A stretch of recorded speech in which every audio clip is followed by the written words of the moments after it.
Olá, torcedores! Sejam bem-vindos a mais um episódio do nosso KTO GambaCast, o podcast do Caxias do Sul Basquete. E antes da gente começar o episódio de hoje, que tem uma convidada muito especial, a nossa primeira convidada aqui no KTO GambaCast, eu quero agradecer aos nossos patrocinadores: a KTO, Unimed, Empresas Randon, Rodoyle, Banrisul, Fras-le, Petenat e Blazlight, as empresas que estão com o Caxias Basquete nesta temporada 2021-2022. Sem mais delongas, então vamos dar aqui um oi pro Marcos Tonin, que vai apresentar comigo, Daniele Frisso, esse episódio de hoje, e vamos também conhecer a nossa convidada especial. Oi, Marcos, tudo bem? Oi, Dani, tudo bem? Então vamos lá para mais um episódio. E hoje nós temos a nossa convidada especial, Ellen Luz, que foi ex-jogadora de basquete e também comentarista do NBB. Oi, Ellen, bem-vinda ao nosso KTO GambaCast. Oi, gente, um prazer estar aqui com vocês e é sempre bom estar contando um pouco da minha história, dividindo algumas coisas que esse esporte tão maravilhoso me deu, e estar com vocês também é um prazer. E Ellen, tu comentou da tua história, e é uma história muito legal, assim, né? Claro, títulos e tal, mas também uma história muito familiar, assim, de jogar com as tuas irmãs, dividir quadra. Conta pra gente, então, um pouquinho dessa história. É verdade. Na verdade, eu tenho mais 5 irmãos, 4, mais 3 por parte do meu pai com a minha mãe, né? Óbvio, primeiro casamento, e do segundo casamento, mais 2 irmãos. Então, no total, nós somos 6. Mas pela idade, até pelo tempo que a gente viveu juntas, tive mais contato, óbvio, com a Cíntia e com a Silva, que a Cíntia é minha irmã mais velha, e eu sou a do meio, a Silva é a irmã mais nova, e tem um irmão também, o Neco, e a gente é de Araçatuba, começamos lá muito jovens, eu falo que desde os meus 4 anos de idade que eu faço esporte, porque meu pai é educador físico, e aquela coisa de interior, né, de São Paulo, tinha muito acesso ao lugar público, né, para a gente fazer natação, atletismo, qualquer modalidade que eu quisesse fazer, eu fazia pela prefeitura. Comecei nadando muito cedo, quase me tornei uma nadadora junto com a minha irmã, eu tinha índice para campeonato paulista, tudo. Fazia atletismo, fazia ginástica artística e fazia basquete também, porque meu pai jogava na época, era técnico na cidade. E aí eu falo que o basquete me escolheu minha família toda, porque nós todos, os 6, jogaram basquete. Hoje o Rafa joga na Espanha. Então a gente fala que o basquete nos escolheu, porque realmente é apaixonante, a gente adorava, era muito mais gostoso que natação. Natação era muito chato, chegou uma hora que no começo era divertido, gostoso, mas depois o treinamento eu achava muito solitário. Então a gente foi pelo basquete e deu certo. A gente saiu de Araçatuba, eu saí muito nova de Araçatuba, com 12 anos. A minha irmã Cíntia se destacou no campeonato mini, olha só, uma categoria de base que tinha naquele tempo, que durava uma semana aqui em Jundiaí, que eu moro do lado de Jundiaí hoje. Tenho até projeto lá também. E convidaram ela para disputar um campeonato. Ela foi a melhor. E ali o técnico, no caso o Borracha, chamou a Cíntia para ir. Aí meu pai falou, não, só vai se a mãe, que ele estava separado da minha mãe, for com os filhos, né? Então, minha mãe corajosa, graças a Deus, mudou de uma cidade de 400 quilômetros de distância para Jundiaí, de Araçatuba a Jundiaí, e ali começou tudo. Realmente foi em Jundiaí que a gente entendeu como era o treinamento, a importância, competir federado já. Então, foi dali para o mundo. Que legal, Ellen. A gente já ouviu algumas vezes você falar sobre isso, sobre a força da sua mãe, de ter feito essa mudança, a coragem, né, de ter possibilitado para que vocês pudessem ir para um centro maior para poder treinar. E como eram esses treinos naquela época, né? Com quem vocês treinavam? Existiam outras meninas da mesma idade? Eu vi algumas vezes você comentar que treinavam ou com os meninos ou com pessoas mais velhas, não existiam, né? Um grupo tão grande de meninas que jogava basquete. Como é que era isso para vocês? Então, em Araçatuba não tinha menina, porque era a Cíntia, minha irmã, né? A minha irmã Silvia tinha 6, 7 aninhos, era muito nova. Eu lembro que a gente foi no campeonato, nos Jogos Abertos do Interior, em Americana. Eu tinha de 10 para 11 e a Cíntia de 11 para 12. A gente era muito pequena. E aí era a Cíntia, eu, Aí meu pai chamou uma menina do vôlei para vir, chamou uma menina do atletismo para vir só para a gente ir para esse campeonato. Porque meu pai também, acho que ele tinha essa visão, sabe? De técnico, de não, essas meninas têm futuro. Em Araçatuba não vai dar muito certo agora, mas quem sabe alguém não vê. E a Silvia tinha 7 anos. Então eram 6 jogadoras. As titulares e a Silvia, minha irmã de 7. A Silvia chegou a dormir no banco. Assim, dormir mesmo. Saiu uma menina, precisou sair, tinha que colocar ela novinha. Então, assim, essas loucuras que tinha lá em Araçatuba, a gente não tinha realmente muita menina fazendo basquete. Agora, em Jundiaí, não. Em Jundiaí já fomos para justamente... eu já fui para a minha equipe, a Cíntia foi para a equipe dela, categoria, né? No meu tempo era mirim, infantil. Hoje a gente vê que é sub-12, sub-13, sub-14. A Silvia já foi para o mini. A Silvia teve 3 minis seguidos, assim, de tão novinha que ela era. Em Jundiaí a gente não teve esse problema, porque era uma equipe já...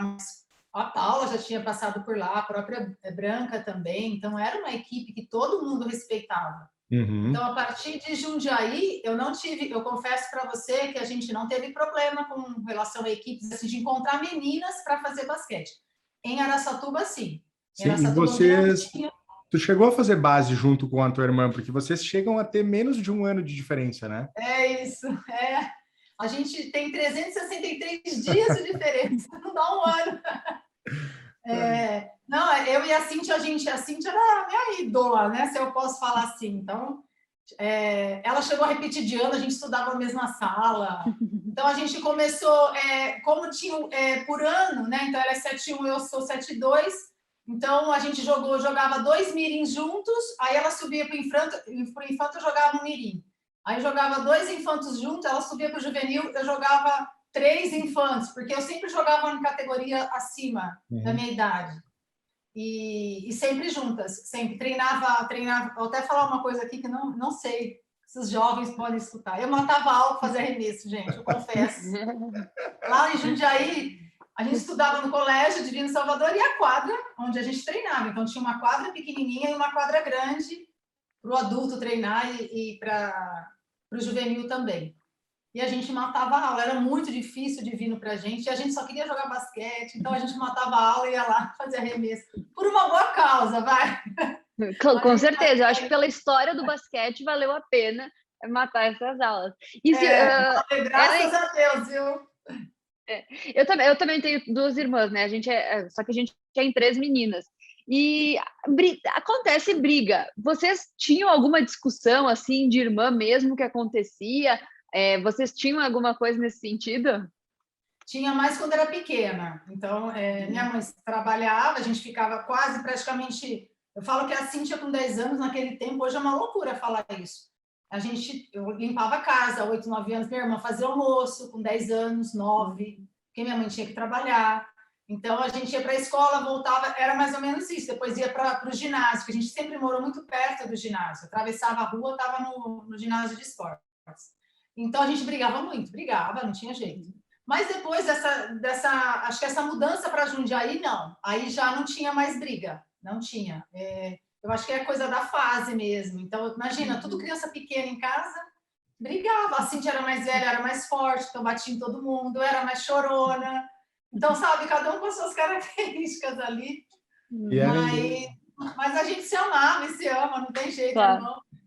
Depois a gente vai voltar sobre essa história de rivalidade das irmãs, tá? Mas antes de a gente chegar nisso, como é que foi essa transição, então, de aonde vocês foram para Jundiaí, para vocês começarem a trabalhar esse basquete, né, mais focado, buscando, né, um alto rendimento, e como é que chega ao nível profissional? Como é que é essa transição para você? Em Jundiaí, eu falo que acho que foi a minha base, e das minhas irmãs também, porque eu peguei um técnico muito bom, o Borracha, até hoje ele é técnico, tinha muito treinamento, era todo dia, eu treinava todo dia, e tinha uma programação, tinha um respeito também com a idade, eu acho que isso é importante.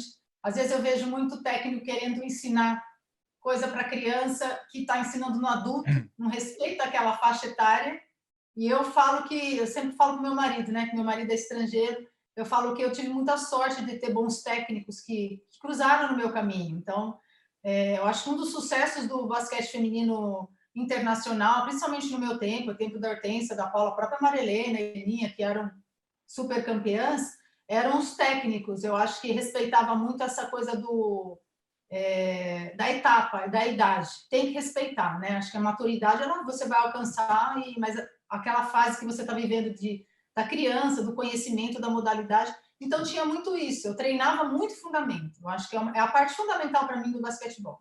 É o fundamento. Então, sempre batia muito nessa tecla. Eu sempre gostei muito de treinar também. Eu sempre, lá em casa, eu sempre fui a que mais treinava. As meninas até falavam, ai, você é muito louca, você é exagerada, descansa. Assim, eu ia treinar. Então, eu gostava, entendeu?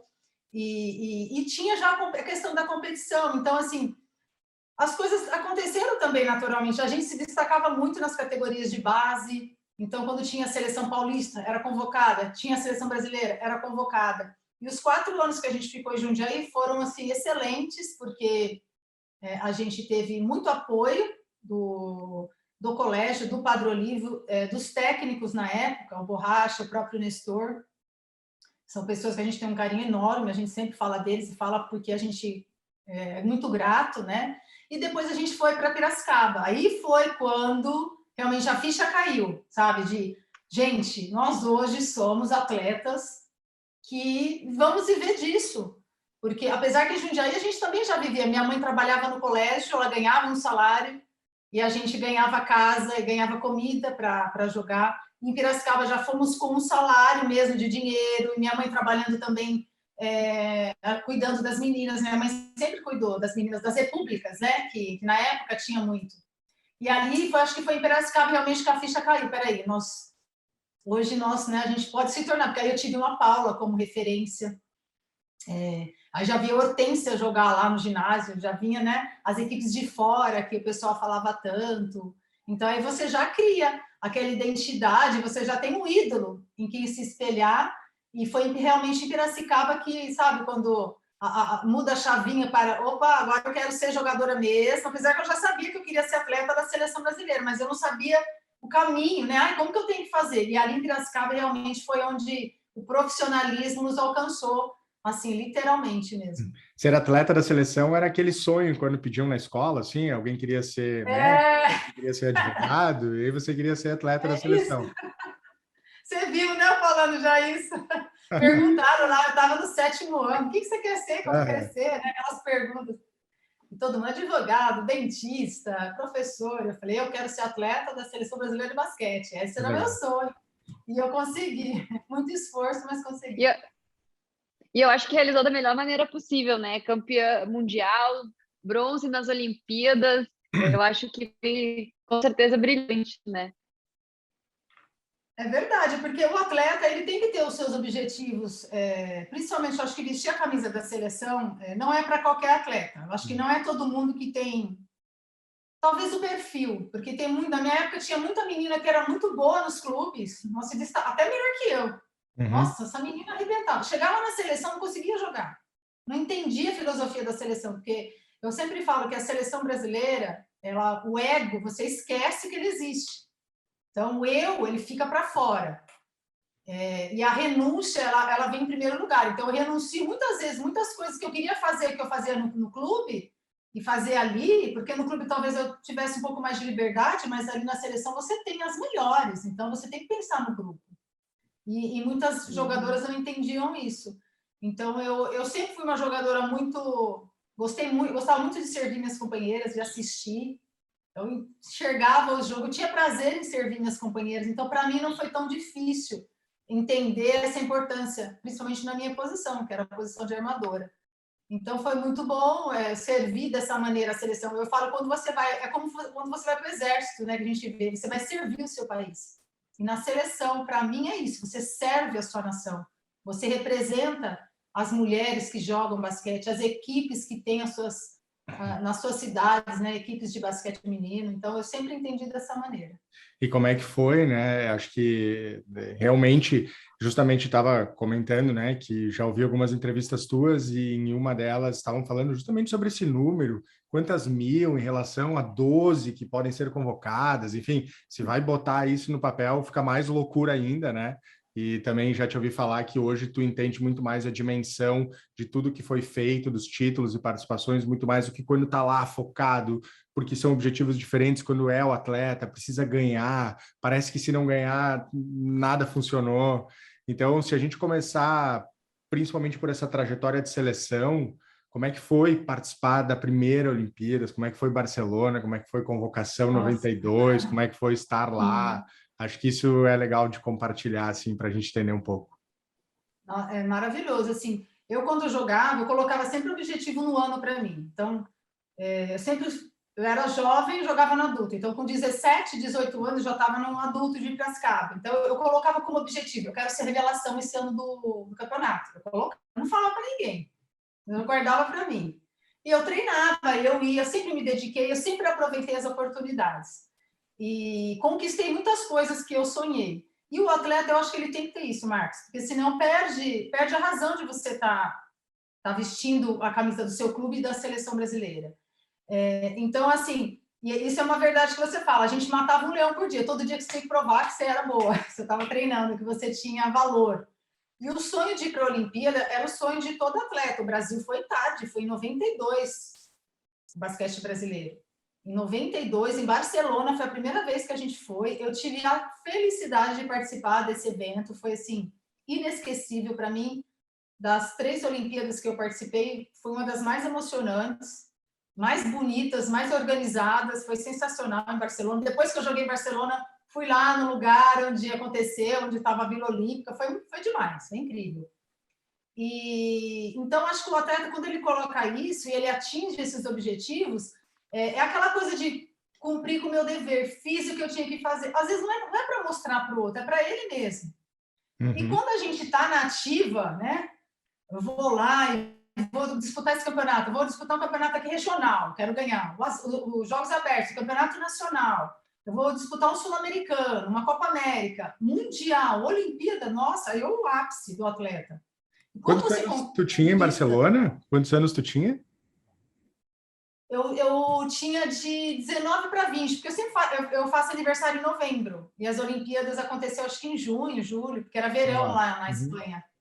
Eu sou 92, então eu tinha 19 anos, eu era mais nova do time. Era mais novinha. E aí em seguida vem o Mundial. Aí depois veio o Mundial, aí em 94, também nova. Então, assim, eu peguei uma fase boa do basquete. Eu falo que nossa, Deus olhou com carinho para a minha vida, porque eu peguei a melhor. Eu falo que eu peguei a melhor. Eu tive a felicidade de treinar com as melhores, de conviver com as melhores atletas. Né? A Hortência, a Paula, a Jane também. A gente jogou junto um ano em Santo André e depois na seleção. A gente teve mais convívio, muitos desafios. Muita jogadora internacional passou pelo Brasil, eu tive a honra e a oportunidade de jogar e conhecer, sabe? Então, eu fui uma privilegiada mesmo na minha geração, uma geração muito vitoriosa. Eu tinha essas referências e sempre trago até hoje elas como exemplo para mim, porque elas não são só as maravilhosas atletas, são pessoas excelentes. Então, quem convive sabe. E eu tenho sempre, eu falo mesmo porque elas me ajudam até hoje, a Hortência, a Paula principalmente. São pessoas, assim, fantásticas, a gente troca mensagem. A Jane também é uma grande pessoa. Então, assim, a gente aprende também com essa coisa depois, quando eu falei das vitórias. Então, quando o atleta ele conquista as vitórias, é aquela obrigação, sabe? Eu conquistei a minha medalha.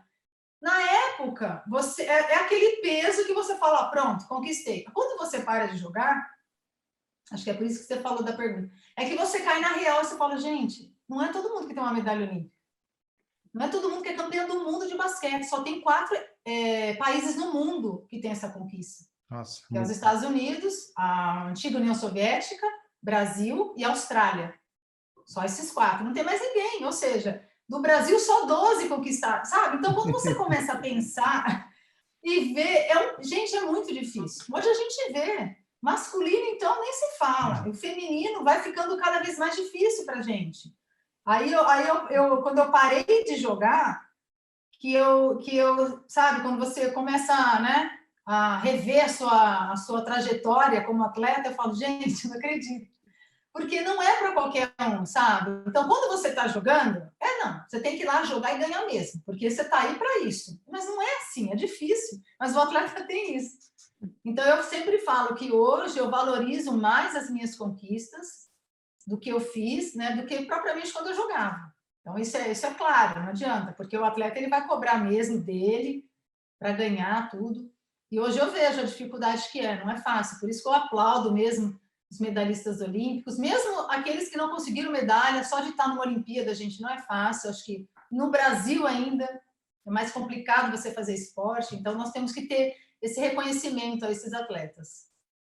Até porque a vida de um atleta olímpico ela é muito cíclica, assim, né? Saiu 2021, que foi agora, 2020, que foi 2021, já tem que pensar em 2024, tu tem que estar se preparando, então a vida do atleta olímpico ela é bem sofrida, assim, entre aspas, né? Então, o que acontece também? Eu perdi uma Olimpíada de 96 por conta de uma lesão, então é tão rápido, né? Você ganhou uma medalha aqui. Aí você já está pensando no próximo campeonato que vai acontecer. Não dá para você ficar, agora eu vou curtir minha medalha, eu vou viajar. Não dá, gente, não dá. Primeiro que você tem que trabalhar. Trabalhar, né? Porque é o seu ganha-pão, é o que você gosta de fazer. Então, sair de um desafio, completar aquele desafio e já pensar no outro. É assim a vida do atleta. É montanha-russa, né? Que a gente fala. E nem sempre dá certo. Eu já fui para mundiais que a gente ficou em 8º. Ficou em 9º lugar, mas aí, gente, vamos bola para frente, vamos seguir. Tem um desafio ali na frente no outro campeonato, ou voltar para a minha equipe na Europa, ou voltar para o Brasil. Então, o atleta ele não tem muito tempo de ficar se lamentando. Acho que isso é bom também. Uhum. Amadurece mais rápido para a vida, sabe? O atleta. Isso é interessante quando a gente pensa, por exemplo, em ciclo olímpico, né? Porque a gente sabe quão importante isso é para o atleta, mas para quem vai para 92, por mais que muito jovem, aí já perde 96, como é que fica a cabeça? Será que eu vou conseguir ir para 2000? Né? Por mais que possa ter ainda a idade, mas como é que... São 4 anos, né? E aí como é que passa esse tempo? Como é que se vai para lá e como é que é depois para vocês também a Olimpíada de 2000? Então, eu fui de 92 para 2000, praticamente 8 anos, né?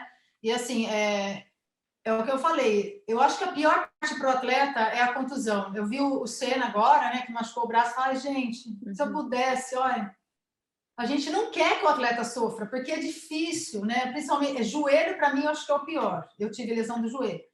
Então, assim, mas eu sempre fui uma jogadora, uma pessoa, eu sou até hoje. Eu tento olhar para o lado bom e aquilo está me ensinando algo.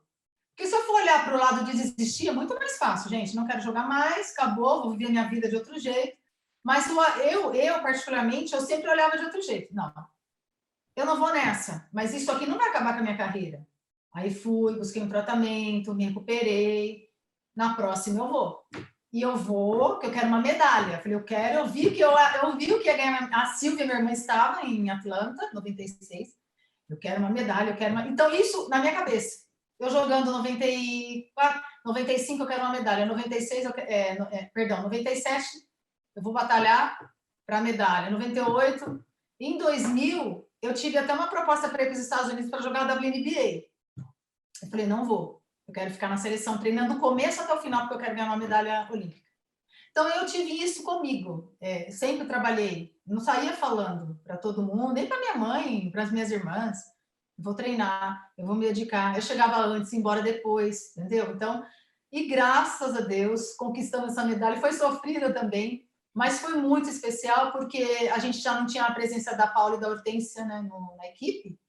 E isso gerou uma certa dúvida na equipe. Será que elas vão conseguir? Eu não sei não, basquete feminino. Era isso que a gente escutava. Só a Janete não vai dar certo. E a gente foi lá e ganhou. Então foi bom para a gente também. Claro. Para a gente saber que a gente tinha valor. A gente não era, a gente sabia das nossas limitações. Aqui não tem nenhuma Hortência nem uma Paula, gente. Mas nós temos a Adriana, nós temos a Silvia, tá com a Ellen, a Janete, que é a líder, a gente já sabia, a Alessandra, a Tuyu. Então a gente tinha uma equipe coesa, homogênea. E deu muito certo, foi muito bom. E é legal ver que as duas foram na Austrália, né? Tanto 94 quanto 2000 foram lá na Austrália. É legal ter essa coincidência, assim, né? Do destino de de ser lá. E depois, Ellen, tu já jogou na Rússia, tu comentou da WNBA, depois tu também chegou a jogar a WNBA, né? Eu joguei 3 temporadas. Lá se joga verão, do meu tempo era até mais curto o campeonato. Então, eu joguei 2001, 2002, 2003 pelo Washington Mystics. Amei, foi maravilhoso, foi assim, o melhor campeonato que eu já participei da vida. País espetacular, pessoas incríveis, muita organização, muito respeito pelo atleta, muito profissionalismo. Foi maravilhoso, eu adorei. Até hoje eu tenho contato com a minha técnica que foi lá. Recentemente ela mandou mensagem para mim. Tem um fã lá também que a gente tem contato. Algumas amigas australianas Sabe que também.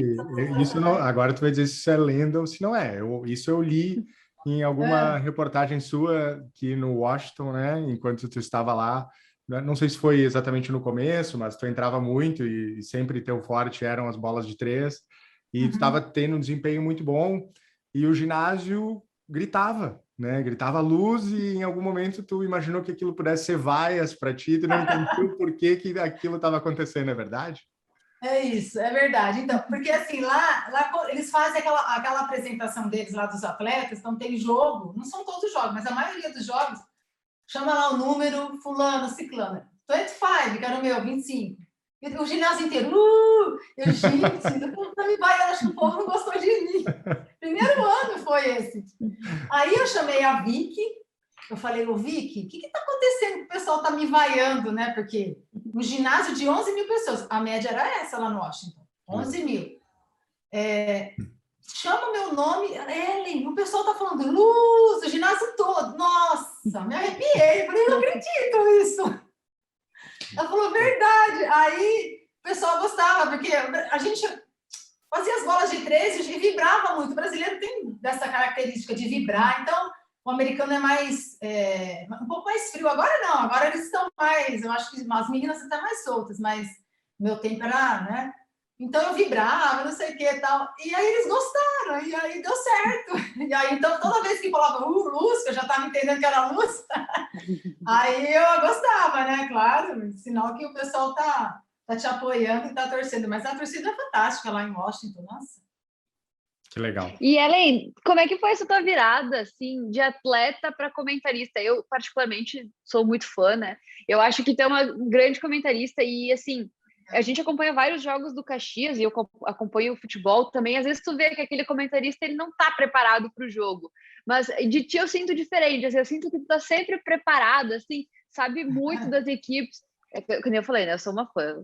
Tenho esse lado meu mais jornalístico, mas como é que foi essa tua virada de atleta para esse lado mais TV, assim? Olha, inclusive fiz o jogo ontem do Caxias, na vitória, assim, espetacular para cima do Brasília. Eu gosto, particularmente eu gosto muito, né? Porque a gente está fazendo esse podcast, não, mas eu gosto muito como joga a equipe do Caxias. Eu acho que o técnico, o Rodrigo, ele consegue passar para os atletas o que ele quer de jogo. É um técnico inteligente, então a gente vê. E uma coisa, Daniele, sabe que essa questão de ser comentarista aconteceu. Foi um convite que me fizeram. Eu parei de jogar em 2011, que eu joguei em Americana. O Sport TV me chamou para fazer Olimpíada, que foi 2012. Não, mas desculpa, 2011 já o campeonato, a LBF estava passando no Sport TV. E o pessoal me chamou, Ellen, você não quer fazer a LBF? Eu falei, eu quero. Eu sem saber nada, gente. Vamos embora. E eu gostei, sabe? Eu achei que, não sei, acho que a minha visão de armadora, porque eu sou muito detalhista, sou muito curiosa. Curiosa no bom sentido, sabe? De observar. A Paula, né? A Paula passa a bola assim debaixo da perna, atrás das costas. Eu vou imitar a Paula, vou fazer. Então, eu sempre observei muito quando eu jogava. E como atleta e eu armadora, eu tinha que olhar tudo. Olhar o posicionamento do pivô, olhar o posicionamento da lateral, o que o técnico falava comigo. É a função do armador. Então, acho que isso talvez tenha me ajudado. E eu nunca tive problema, assim, dificuldade para dar entrevista, para conversar, para falar, sabe? Eu sempre tinha uma certa facilidade. Óbvio que eu preciso melhorar muito. Fiz até curso de oratória, essas coisas. Procuro ler bastante, porque a gente dá umas escorregadas, às vezes, no português e tal. Mas eu acho que a minha visão de atleta e a mulher, não sei, eu sou um pouco mais, acho que a mulher é mais detalhista, ela consegue pegar um pouquinho ali que às vezes os homens não enxergam. Uhum. Eu tento passar pelo que eu estou vendo. E uma vez o Neto, o apresentador da Band, ele falou assim para mim, que eu trabalhei uma Olimpíada lá, ele falou assim, o comentarista, ele tem que comentar o que ele está vendo no momento. Então, aconteceu aquilo, você tem que comentar, é o que você está vendo. Claro que você vai falar de outras coisas, tá, mas aconteceu aquele lance, você tem que explicar o que está acontecendo. Então, isso eu peguei para mim. Então, acontece o lance, eu tento colocar da minha maneira, eu tento falar da maneira mais simples possível, porque eu sei que do outro lado não é todo mundo que entende de basquete, então eu quero que a pessoa que esteja do outro lado entenda o que eu estou falando. Usar muito, eu vejo que o pessoal usa muito pick and roll, step back, eu acho lindo, é bonito, mas quem não conhece, quem não sabe, fica meio que boiando. Então, eu gosto de explicar esse corta-luz na bola, esse bloqueio que o pivô vai fazer, sabe? E entender, eu acho que é importante para... Eu vejo que muitos ex-atletas também comentam, são situações que, às vezes, não vai aparecer na estatística. Então, aí no time de vocês tem um menino que eu gosto muito, que é o Rafa. Eu acho assim, ele fantástico como atleta. Quase não aparece nas estatísticas, mas ele faz aquele trabalho sujo. Ele está fazendo um bloqueio lá, que o cara vai sair e vai receber uma assistência aqui, mas ninguém valorizou o bloqueio que ele fez lá. Eu consigo valorizar isso, enxergar. Então, eu tento passar isso. Então, eu acho que são esses detalhezinhos que é importante, eu acho que até para o atleta ser reconhecido também, porque muitas vezes só fala de quem é o cestinha, ou só fala daquele que deu um tocaço, ou fez uma enterrada, porque no masculino tem muito, já no feminino a gente não tem isso. Então, valorizar mais esse tipo de lance, que é lindo, que é bonito, e a gente gosta de ver, mas acho que você tem que reconhecer o trabalho daquele também, que é importante para o time, e eu sei que eu já joguei, pelos olhos de um comentarista. Então, é isso que eu tento fazer nos jogos. Que legal. Acho que consegue brilhantemente. Com certeza. E com esse olhar agora de comentarista, assim, né, de quem está do outro lado agora do basquete, como é que tu está enxergando a realidade do basquete no Brasil? E a gente, obviamente, pode navegar aqui entre masculino e feminino, né? Acho que é importante que tu traga essa opinião dentro dos dois contextos e um pouquinho da tua visão de pode, inclusive, trazer, né, num contexto de comparação ou também num contexto de que tu imagina para frente do que pode estar acontecendo agora. Eu acho assim, a gente perdeu uma grande... Primeiro eu vou jogar para o feminino. Eu acho que a gente perdeu uma grande oportunidade de ter essa modalidade mais desenvolvida no país quando os títulos lá atrás aconteceram, né? 94, a gente estava na mídia, a gente era Hortência São Paulo, era TV aberta, e aí os gestores da época acharam que agora todo mundo vai jogar basquete feminino, todo mundo vai... Não é assim. Hoje, com a meu entendimento fora, porque eu tenho projeto social e eu sei que é difícil, não é fácil. Hoje, você vê que se você não levar a oportunidade para a criança, se você não levar... Infelizmente, a gente não vive num país de cultura esportiva. Não falo nem de futebol, porque a gente sabe que o pessoal gosta, mas esportiva a gente não tem. Então, eu morei na Espanha muitos anos, a minha vida praticamente toda, final, 8, 9 anos, meu marido é espanhol, e eu vejo como funciona a educação e o esporte nesse país, e nos Estados Unidos também. Então, nós ainda a gente está muito longe dessa realidade, mas muito. Então, pela condição financeira, pela nossa condição social, geográfica, o nosso país é muito grande, é tudo muito difícil, enfim. Mas, assim, eu acho que o masculino está um passo à frente do feminino, porque acho que talvez pelo interesse dos meninos em fazer mais esporte, o basquete, a NBA, queira ou não queira, é uma atração. E o próprio NBB também, porque a gente vê muito, principalmente no interior, essa paixão pelo basquete masculino. E a gente vê mais escolinhas. Eu trabalho no projeto social e eu vejo poucas meninas querendo, apesar que no meu tem bastante menina interessada, porque você leva a oportunidade. Então, precisa dar essa oportunidade para as crianças. Facilitar a vida das famílias, porque o pai e a mãe trabalham hoje em dia. Que criança vai conseguir lá no horário comercial, se é que a gente pode falar assim, praticar um esporte? É difícil. Então, acho que tem que facilitar isso e tem que ter mais mais campeonatos regionais, eu acredito, porque o pessoal, quando olha o basquete, olha só a federação. Não, por que não fazer mais campeonatos escolares? Voltou os campeonatos escolares agora, né? Até fui como embaixadora e achei fantástico ver uma mini Olimpíada foi lá no Rio.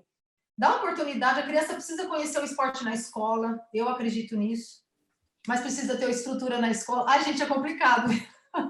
Quando você começa a ver, então, assim, quem faz basquete hoje, nós temos que realmente reconhecer e aplaudir, porque não é fácil. Então, assim, eu tento o máximo que eu posso levar oportunidade para as crianças. Nós temos muitas crianças aqui em Louveira, onde eu moro, em Jundiaí, mais de 400, entre menino e menina. E isso me alegra, porque a gente vê o pai agradecendo, porque são crianças que não têm condição de pagar 30, 40, 50 reais de mensalidade, de repente num clube, ou até mesmo numa escolinha de prefeitura. Então, o horário que eu ofereço a aula, a criança consegue fazer porque está dentro da escola também. Então, tem que pensar em tudo. E, obviamente, Marcos, eu acho que capacitar os professores, porque é o que eu falei, no meu tempo, e eu falo eu falo com alegria, os técnicos, né? Não estou falando que os técnicos agora não são bons, não é isso. Mas tem que estar reciclando, tem que estar capacitando, tem que estar incentivando. Porque o basquete é tão dinâmico que ele está se atualizando tão rapidamente que você não pode ficar com o seu pensamento lá do meu tempo, de quando eu jogava. Então, acho que tem que ter essa capacitação. Nesse caso, serve para todos os vários contextos de profissão, porque não é a questão a diferença clássica entre a atualização de agora e de antes, é o acesso à informação. Então, se antes eu passo uma era onde a informação chega muito devagar, por obviedade, a minha atualização é mais lenta. Se eu tenho um mundo onde a informação é muito rápida, é óbvio que minha atualização tem que ser mais rápida. Então, por isso que eu fico muito receoso, né? E a gente fala muito sobre isso, eu falo muito sobre isso em diversos contextos, quando a gente entra em situações onde a frase que impera é "aqui sempre foi assim", né?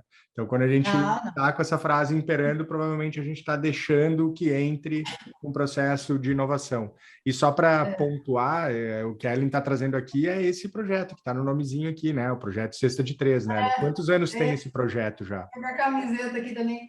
Então, a gente, na verdade, eu com as minhas irmãs, nós fundamos essa associação em 2007, mas fundamos porque a gente tinha a ideia de trabalhar mesmo. Mas como eu jogava, as minhas irmãs também, a gente deixou a associação ali, né, com CNPJ, tudo, e coloquei para funcionar em 2011, junto com meu marido. As minhas irmãs não quiseram mais dar continuidade. Em 2011, ela saiu do papel e começou a funcionar. Então, hoje a gente atende crianças aqui no município de Louveira. Nós temos 250 crianças aqui, entre meninos e meninas. Em Jundiaí, 225 crianças também. Então, mas tem bastante criança. Já passaram mais. Nós temos, é até legal falar, no projeto, nós temos 3 professores que começaram com a gente, pequenininhos, legal, aqui no município, treinando, se encantaram pelo esporte, se tornaram professores, são educadores físicos do projeto hoje. Então, isso é uma alegria enorme, porque não se tornaram, né, não são jogadores, não profissionais, nunca disputaram uma federação, mas são professores, são cidadãos do bem, já têm uma outra perspectiva de vida, dão aula em academia, pretendem dar aula em escola e são professores do projeto. Obviamente que tu vai ter essa visão de construção do cidadão, né? Mas por que não? Quem sabe daqui a pouco uma medalhista olímpica, né? Ah, sim! Tem que ter muita quantidade, né? Muito. Então, quanto mais gente fazendo, melhor, né? Vamos fazer, vamos colocar a molecada para fazer basquete. Mas a gente vê aqui em Caxias mesmo, assim, nos jogos escolares, o quanto o basquete cresceu. O Rodrigo sempre fala, assim, o quanto o basquete cresceu nas escolas depois do Caxias Basquete aqui em Caxias, assim, a quantidade de criança disputando. Então, também é isso, né? O basquete como um exemplo de um outro esporte, não necessariamente só o futebol, que a gente está acostumado, né? Mas uma outra modalidade para tentar. Aliás, uma brincadeira rápida interna aqui. Não pode ter podcast que não cite o nome do Rodrigo aqui, tá? Então já está citado. Não, mas eu já citei sem saber. Você viu que eu falei? O Rodrigo, técnico da Gira. Então, você sabe, Daniele, que aqui em Louveira, a gente tem muito assim, muitas famílias que vêm do Nordeste para cá, porque é uma região muito rica, então tem muita oportunidade de trabalho e tal. Então, a maioria dos nossos aluninhos aqui, a família de Alagoas ou a família da Bahia, eles só conheciam o futebol como esporte, eles não conheciam o basquete. Quando conheceram o basquete, largaram o futebol, não quiseram saber. Então, assim, a gente, não é que eu fiquei feliz que largou o futebol, não, porque o futebol tá aí, eu gosto também de futebol, eu curto, assisto com meu marido futebol, mas a criança tem a oportunidade de conhecer, é o que você falou, né? Conhecer outra modalidade. Gente, que delícia! Todo mundo passou a bola, todo mundo faz cesta e ganha uniforme, sabe? Então, a criança, ela se identificou com aquele esporte diferente daquilo que ela vê na rua toda hora. Que às vezes ela não consegue jogar, que às vezes é chato, mas tá ali porque o amiguinho tá. Aí eu vou jogar futebol porque o meu amigo tá ali, eu também vou. Entendeu? Então, assim, tem nós temos muitos relatos de pais, de mães que chegam e falam, Ellen, meu filho não gostava, obrigada pelo basquete, porque ele não se identificava no futebol, né? Sempre assim. Mas o basquete ele ama, e às vezes não tem nem o biotipo, não tem nem muito talento, mas não importa. Aqui é para todo mundo, é democrático. Você quer fazer aula? Você está afim de vir, se divertir com os amigos? Então vem. Então é assim, dá muito certo. Ellen, agora a gente vai encaminhar para a nossa segunda parte do nosso podcast, que a gente tem um bate-bola. A gente vai te fazer umas perguntinhas assim mais rápidas para te conhecer um pouquinho melhor, assim, pode ser? Pode. Deixa eu só achar aqui que eu dei Eu uma sou tão perdida, rápida, mas tá? Eu não sou tão rápida. não tem problema. Tá na mão, ó, tá na mão. Opa, peraí. Só, agora eu perdi aqui também. Já tô achando. Bora lá. Ellen, vamos Então lá. vamos lá. Vai Pode lá, começar, pode Dani. ir. Um filme ou uma série? Um filme, eu gostei muito do Duelo de Titãs, faz tempo que eu vi esse filme. E uma série que eu pode ser duas? Pode. Claro. The Chosen e Virgin River. Legal. Ah, eu gosto de Virgin River também. Essa também gosto. Ellen, uma música. Música, para mim, todas gospel. Uhum. Todas, Qualquer uma. amo. Morada, aqui no Brasil, Morada, Som do Reino, International Elevation, Maverick City. São as músicas que eu escuto diariamente. Legal. E um local para ti? Local, a minha casa. E um momento relax. Momento relax. Eu acho que é quando eu tô com meu filho, brincando, me divertindo aqui em casa, fazendo alguma coisa com ele. Apesar de ser cansativo, é gostoso porque é seu filho, né? Então, eu acho que é esse momento que me dá prazer, que eu gosto. E o que te tira do sério? Injustiça. Uhum. Ó, agora vamos para um assunto melhor, então. Qual é a sua comida preferida? É difícil, hein? Eu sou comilona. Olha, eu vou tentar ser o mais... Eu ouvi a entrevista de Barcelona e uma das coisas que tu falou várias vezes, a comida era farta, tinha muita comida. Aonde? Eu ouvi num podcast que tu falou muito sobre isso. Não, então, porque assim, a gente sempre viajava muito quando atleta, por conta dos compromissos e tal. Então, chegava em casa, mãe, eu quero um arroz, feijão, bife e batata frita. Pronto, não precisa mais nada. A minha mãe cozinha muito bem. E eu moro do lado da minha mãe, a gente mora praticamente o mesmo, né? Quase na mesma rua aqui do condomínio. Então, o final de semana é sempre na casa dela que tem almoço. Então, eu acho que a comidinha da minha mãe caseira, ninguém bate. O feijãozinho dela é imbatível. E uma bebida? Bebida? Café. Sou viciada no café. Ellen, uma inspiração para ti. Uma inspiração? A minha mãe. A minha mãe é uma inspiração para mim. Hoje, mais do que nunca, porque eu sou mãe hoje, e às vezes eu falo, mãe, como é que você conseguiu cuidar de 4 filhos sozinha? Porque ela cuidou sozinha, meu pai separou da minha mãe e viveu longe da gente. Meu pai só deu, acho que, o gene de jogador de basquete, mas o dia a dia e enfrentar os desafios, com certeza minha mãe é a minha inspiração. Legal. E um sonho? Um sonho. Olha essa palavra. Quando eu jogava, eu tinha mais sonho. Olha, eu acho que o meu sonho é para o meu filho, sabe? Não é nem para mim, é para ele. É para que ele encontre o propósito dele, para que ele ande nos caminhos bons, que Deus prepare um caminho bom para ele, para que ele seja um homem bom, um cidadão do bem. Esse é o meu sonho, meu desejo para ele é que ele seja um homem íntegro de caráter. Deixa eu fazer um parênteses aqui antes de fazer a última pergunta, até falando sobre ele. E como é que é a ligação dele com o basquete? Assim, como é que vocês brincam? Olha, você sabe, a Daniela tinha falado da Austrália, né? E eu comentei com ele, falei, Pedro, você sabe que a mamãe tem alguma coisa com a Austrália? Porque eu fui campeã do mundo na Austrália e ganhei medalha olímpica com a tia Sil, né, com a minha irmã, na Austrália. Aí ele falou assim, nossa, mamãe, então eu vou ser o próximo a jogar o Australia Open, porque estava passando o Australia Open, né, de tênis. Eu vou ser o próximo a jogar o Australia Open, mas eu não sei se eu vou conseguir jogar uma Olimpíada, porque vai ficar muito perto, um campeonato do outro. Assim, eu falei, gente...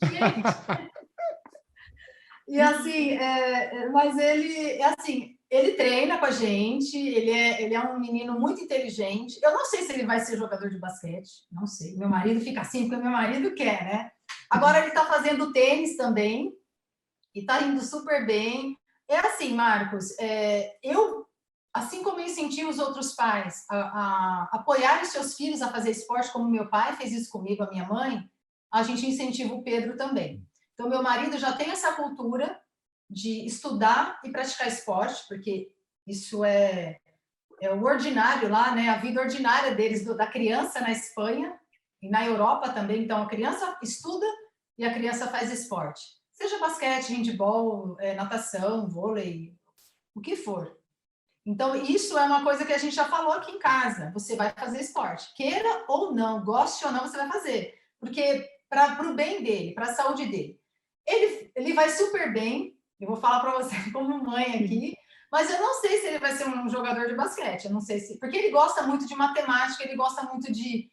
Está sempre com muitas ideias, ele fala que vai ser arquiteto, ele fala que vai ser engenheiro, gosta de construir, gosta do Lego, mas eu acho que o mais importante é ele entender que o corpo dele é feito também para se movimentar e precisa ter esse convívio com outras crianças de qualquer classe social, né? Tanto é que ele treina no nosso projeto com as crianças, a gente faz questão disso, a gente não tem que separar nada. Eu não sei, eu confesso para você que eu não sei não, mas eu quero que ele seja um bom homem, siga os caminhos aí. Se for para o lado do esporte, melhor ainda. Falei, você quer ser engenheiro? Então pense em construir um ginásio bem legal para as crianças, uma escola bem legal para fala assim, sabe, para ele. Muito bom. Ellen, se tu pudesse, na verdade, né, te definir em uma palavra, qual seria? Uma palavra? Eu acho que eu sou uma pessoa... Eu acho que eu sou uma pessoa confiável. Eu acho que você pode contar comigo se você precisar de alguma coisa, eu vou estar aqui. Eu tenho prazer em ajudar os outros. E tento fazer isso. Eu acho que às vezes tem muita gente que hoje faz as coisas para aparecer, né? E faz isso e faz o outro. Eu gosto de fazer do meu jeito, tento ajudar o máximo que eu posso. Acho que eu sou uma pessoa confiável. Pode confiar em mim, se você quiser. Muito bom. E Ellen, para a gente finalizar, então, a nossa última pergunta é assim: se tu tivesse algum momento da tua vida que tenha sido tipo uma bola de três, assim, tu que era especialista nas bolas de três, que momento assim de virada, um momento chave da tua vida, tu diria que foi esse? Eu acho que eu vou levar bem para o meu lado pessoal, acho que a gente vai crescendo e vai amadurecendo, né, nessa vida. Não vou olhar só para o esporte, não. Eu acho que foi o dia que eu aprendi a dizer não. Eu acho que a gente tem que ter essa força de falar não. Tem que ter essa coragem e ficar tudo bem, sabe? E ficar tudo bem. Falar não te empodera. Eu acho que é importante você falar não. Falar sim para tudo e amém para tudo não dá certo, não. Então, acho que isso a vida me ensinou e quando eu acho que mudei, comecei a falar não, acho que as coisas foram melhorando para mim, né? Não só na minha vida pessoal e na minha vida profissional também. Então tá, Ellen, a gente queria te agradecer pelo teu tempo aqui com a gente. Muito obrigada. A gente ficou muito feliz com a tua presença e está sempre convidada para voltar, com certeza. Obrigada. Vocês são super fofos comigo, estão sempre lá me apoiando lá nos Jogos do Caxias, que a gente vê lá nos comentários. E quem sabe um dia eu não tenho a oportunidade de conhecer aí a cidade de vocês e a gente poder se conhecer pessoalmente também Mas é um prazer, foi um prazer estar aqui com vocês. Obrigado, Com Ellen. certeza, está mais que convidada para vir. Exato, será super bem-vinda aqui e a gente vai se encontrar. Daqui a pouco vai ter Jogo das Estrelas daqui a pouquinho. Quem sabe a gente. Então, Quem sabe a não gente sei se como que encontra. vai funcionar, porque vai ser no Rio, né? Vocês estão aqui, né? Não sei, sempre vai, né? O pessoal de todas as equipes vão representar, vai ser legal. Muito bom. O Jogo das Estrelas é muito bom. Estaremos por lá.